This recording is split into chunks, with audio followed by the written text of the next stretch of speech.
How would you feel if someone said, "Hello, I am God"? Throughout history, lots of people have claimed to be a god. But they lived in cultures that believed in lots of gods. And although these gods were more powerful than humans, they had limits. So, for example, when the Roman emperor claimed to be a god, it was not a big deal. But when Jesus of Nazareth claimed to be God, things were quite different. Because Jesus didn't say he was just one of many gods. His claim was much, much bigger than that. He had the audacity to identify himself as the one true God of the universe. You see, Jesus was a Jew, and the Jewish conception of God was absolutely unique, unlike that of any other culture. Jews firmly believed there is only one God, and He alone is the perfect, all-powerful, all-knowing, uncreated ruler of all things. He is without beginning or end, and He alone created and sustains the entire universe. He is without limits, and He has no competition. So, when Jesus claimed all of this for Himself, it's no surprise that He ignited a firestorm of opposition. No one had ever done this before. In fact, for the Jews, the very idea of God taking the form of a man simply did not exist. This concept is found nowhere in all of ancient Jewish literature. By claiming to be the God of the universe, Jesus created an identity crisis. Each of us must decide for ourselves, who was Jesus? Because if He's not God, how can we possibly explain His unprecedented claim? He certainly wasn't crazy, or joking, or lying. Let's consider 5 other explanations. First, maybe Jesus was misunderstood. Perhaps He never really claimed to be God. But the historical evidence says otherwise. Centuries before Jesus, God revealed Himself to Abraham as the great I Am. So when Jesus said before Abraham was, "I am," His Jewish audience knew full well that He was claiming to be equal to God. That's why they picked up stones to kill Him. And when Jesus identified Himself as the Son of Man, mentioned in Daniel's prophecy, the Jewish high court was well aware that He was claiming to be the pre-existent ruler and judge of the universe. As a result, they unanimously condemned Him to death. No, Jesus wasn't misunderstood.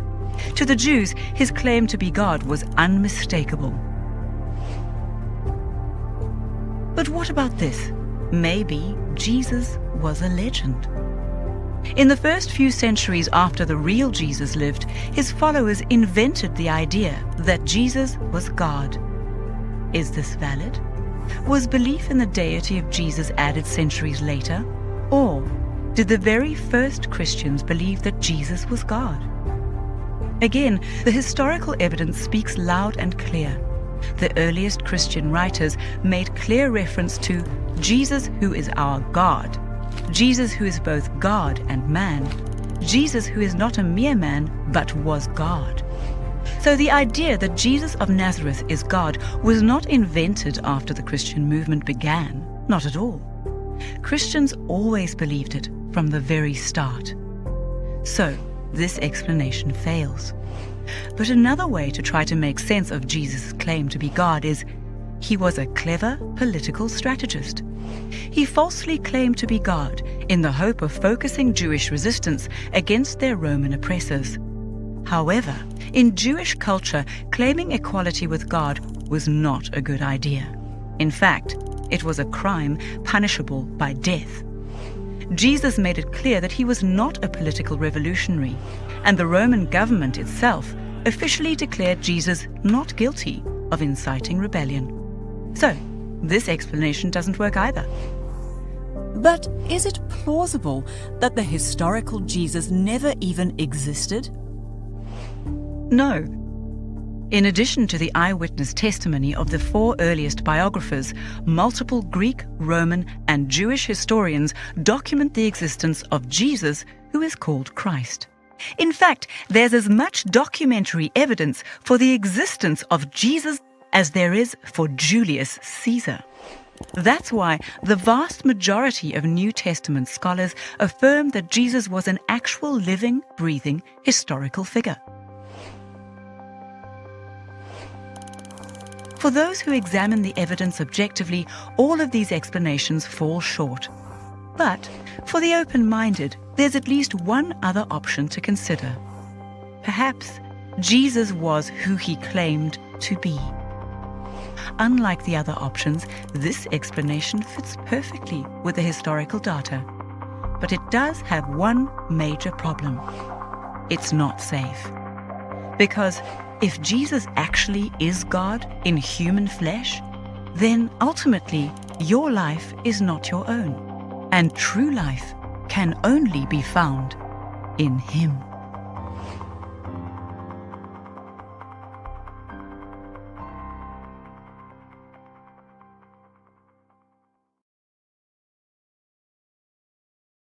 So Christianity is a pretty big religion, and a lot of people tend to believe in God and the Bible. But have you ever thought of disproving Christianity? There's people who believe the Bible is false and they give their reasons why. But if you wanted to take a shortcut in destroying the Christian faith, the first thing you'd have to do is prove that Jesus Christ's resurrection was false. The resurrection of Jesus was the central truth of Christianity, and even Paul, a New Testament writer for many books of the Bible, says in 1 Corinthians 15:17, "And if Christ has not been raised, your faith is futile, and you are still in your sins." The word futile here means worthless and unprofitable, meaning if anyone disproved the resurrection, it would result in disproving the faith of all Christians. Their faith would be worthless. But is it possible to disprove the resurrection?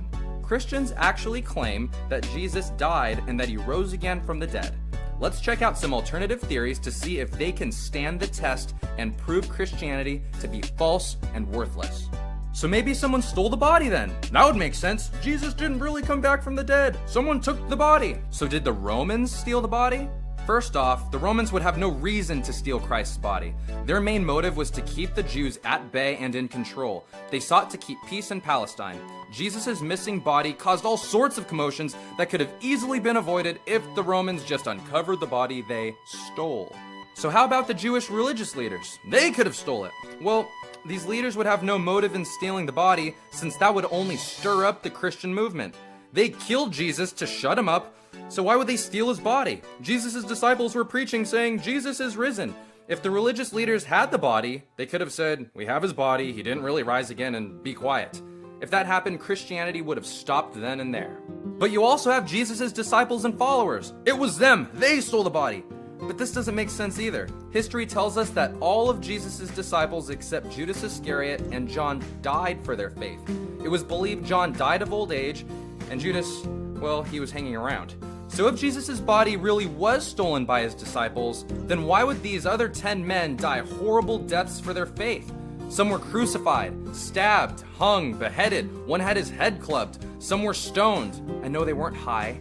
Others were whipped, and someone was even dragged around the city until his body was in pieces.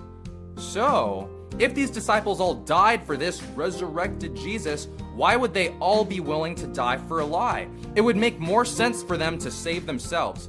On top of that, after Jesus died, all the cowardly disciples were hiding because they were all freaked out about dying too. They were in no condition to fight the Roman soldiers that were, by the way, guarding the body of Jesus. So since Jesus' body couldn't have been stolen, there has to be another explanation. Let's look at the wrong tomb theory. This theory says that the woman who reported the body missing mistakenly went to the wrong tomb that morning. They freaked out and were all like, "Jesus rose again!" Thus Christianity was born. But this wouldn't make much sense because the Roman guards protecting Jesus' body would have produced the body of Jesus before Christianity became a big deal. How about the hallucination theory? Those crazy Christians were all hallucinating, those religious nuts. This theory claims that the appearances of Jesus after the resurrection were either illusions or hallucinations. But this theory is contrary to psychological principles governing the occurrence of hallucinations. According to 1 Corinthians 15:6, Jesus appeared to over 500 people at one time. It's not credible to think that 500 people all saw the same hallucination and then some were willing to die for it. And if they were hallucinating, then Jesus' body would have still been there, and then those possessing it would have produced it. Well, maybe it's the swoon theory. The swoon theory states that Jesus never died. He merely fainted from exhaustion and loss of blood. Everyone thought he was dead, but later he resuscitated, and the disciples thought it to be a resurrection. But in Mark 15:44, it states that a centurion checked to see if Jesus was dead. A centurion was a Roman soldier who was in charge of 100 other soldiers. He was a leader in the great and all-powerful Roman Empire who was trained to kill and subdue all who opposed Rome. Crucifixion was capital punishment, and if the soldier was wrong in determining if Jesus was dead, the soldier would have severe consequences. Mistakes weren't allowed. Jesus did die, and he was even stabbed with a spear up his side to guarantee his death. There's also the moved body theory, which says that the body was moved by the authorities to a different tomb. But that doesn't make any sense either. If the authorities had the body in their possession or knew where it was, why didn't they explain that they took it? This was a weak theory. Next. The relocated body theory. This one says that the tomb of Jesus was empty, not because he resurrected, but because the body was simply relocated. Thus, the disciples mistakenly believed that he was resurrected. This relocation hypothesis gained support from the fact that reburial was common in ancient Palestine. However, Jewish tradition differs. Jewish tradition was to bury a body for 1 year, and then after the flesh deteriorated and only the bones remained, they would then remove the bones and place them in an ossuary.